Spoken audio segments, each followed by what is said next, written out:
Hey, my name is Janet and I'm about to share lesson number 4 of the series of lessons that I've learned through divorce from one human to another. And we already did the first 3, now we're on to number 4, so let's get started. Before I begin, I just want to say that if you know anybody who's going through a divorce or even just a breakup, because breakups apply to this too, like I said in the previous video, it's not that dating relationships have any less emotional ties than divorces. They could have very much the same or even more. So this applies to a divorce or a breakup. I also want to say that I'm not at all giving advice in situations where there's kind of neglect or abuse of children. I'm not saying anything about that. I am not an expert in that area at all. The divorce that I went through did not have that involved. So how I'm speaking is not in regards to anything that has to do with some kind of domestic violence, nothing like that. So, okay, on to lesson number 4. Let's get started. Number 4, have integrity and keep moving forward. That's it. Very simple sentence. Because in times of vulnerability, and there will be many dark days, many days when you are feeling very, very down, and you might look back and think of many things that you and your ex could have done differently to save the marriage, and just don't do that. To have integrity means that a person is honest and has strong moral principles.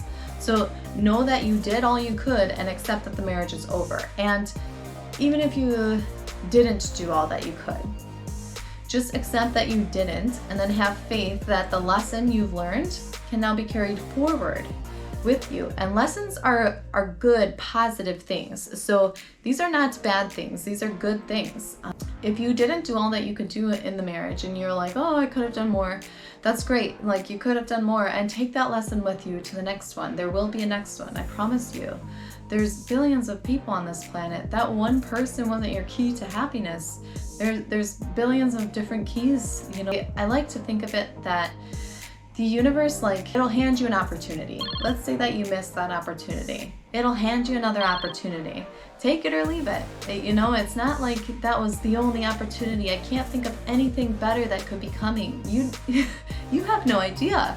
There's so many other opportunities coming.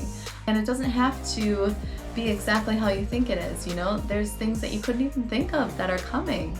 It's not like I missed this opportunity or I blew it on this opportunity. Now I'll never get another one. It's not like that at all. You'll get another one and another one and another one. And it doesn't mean that no matter what you do, you'll get more, so just screw them all. It's actually not even going to be like that for you, because eventually you'll find one that you really deeply care about. Maybe not even with relationships, maybe with your career, or maybe with just a hobby, or maybe with something creative or artistic.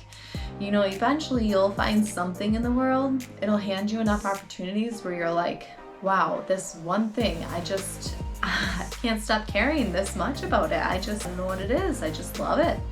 And that's when you start to find the things that your soul is just really drawn to. But now I'm getting off topic. So just know that you did all you could, and if you didn't, just have faith that this is a lesson that you can carry forward with you. And lessons are good, positive things. Another thing to understand is that whether you chose the divorce or not, it's happening. If the other person initiated it, then just understand that they have began the grieving process, which includes the moving forward process, even before the divorce was initiated. So that's really important to understand, is that if you're the one who's getting served the divorce papers, you're not the one who filed for the divorce, they had broken up with you, then it's important to understand that they've already begun that grieving process. They've began it far before that divorce started. Even if just a little before that divorce started, they've already began it. Meanwhile, if you got served those papers, you're just about to start it, because now it's getting real. So you're a little bit behind on the grieving process. So they may move on quicker than you, and that's okay. But it's important to understand what's going on, that's all. And if you're the one who initiated the divorce, then you have done this too, whether you realize it or not. You've already begun grieving, and you're ready to move on quicker than the other person, perhaps. And so just let that sadness and anger be there at times, but never act on them. Those feelings are naturally part of the grieving process, so don't push those feelings away, just sit with them and feel them and nurture yourselves on the days when it's way overwhelming.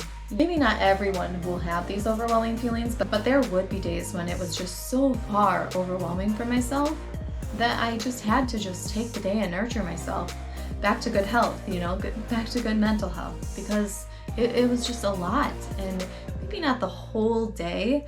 I think that going for a walk is really a great thing, but sometimes it really takes a while to get out of bed. Sometimes it just really takes a while to get going. And if it's 1 o'clock when you start your day, at 1 o'clock in the afternoon when you start your day, that's great. Start your day. Like, it's never too late, and it's okay to take your time.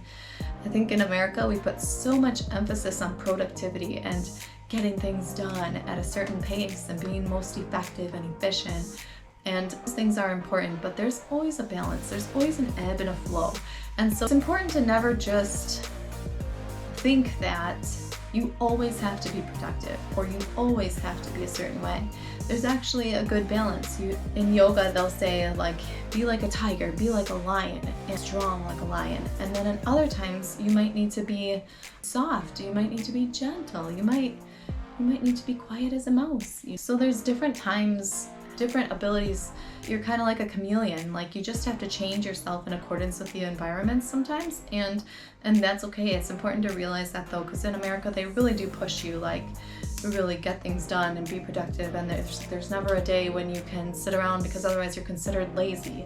But it's really important to understand that grace is so necessary, and when you're going through a really tough breakup or divorce, it's more necessary now than probably ever before.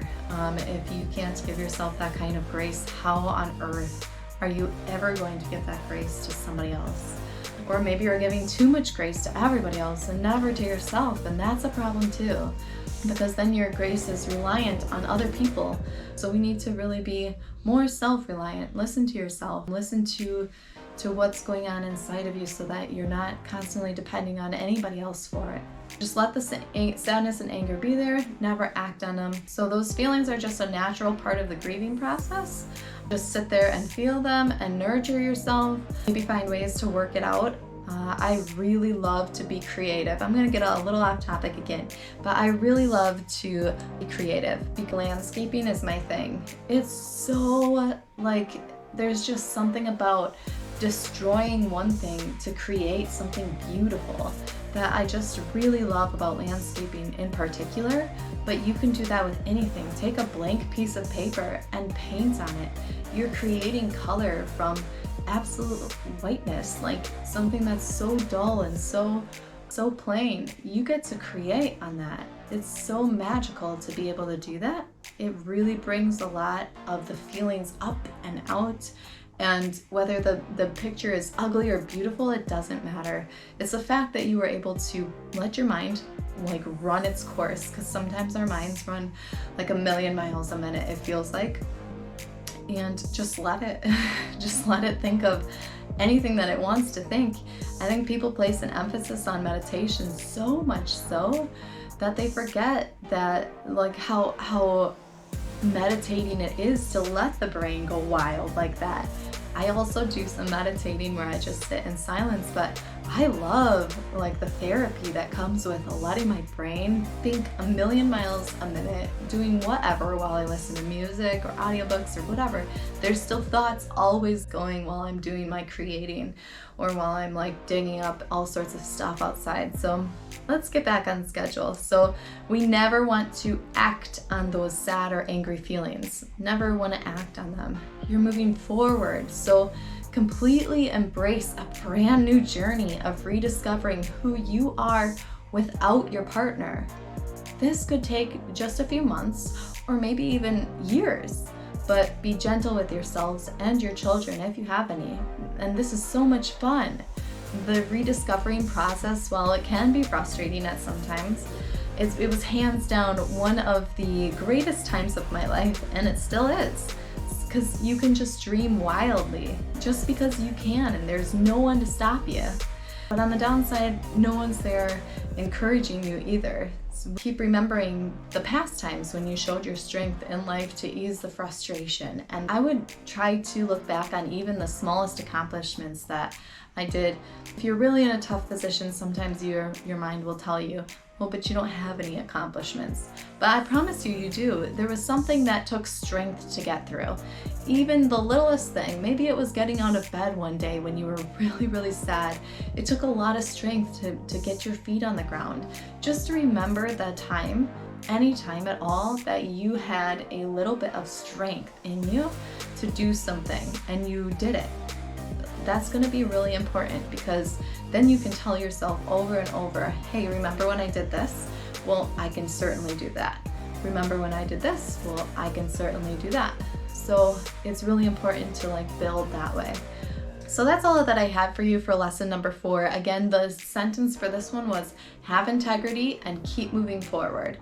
So that's it for lesson 4. If there's anybody out there that you know that could really benefit from this, then definitely share it with them. Remember to like it if you did find this content valuable, and remember to subscribe so that you can get the other lessons and more videos too. I'll see you next time. Bye.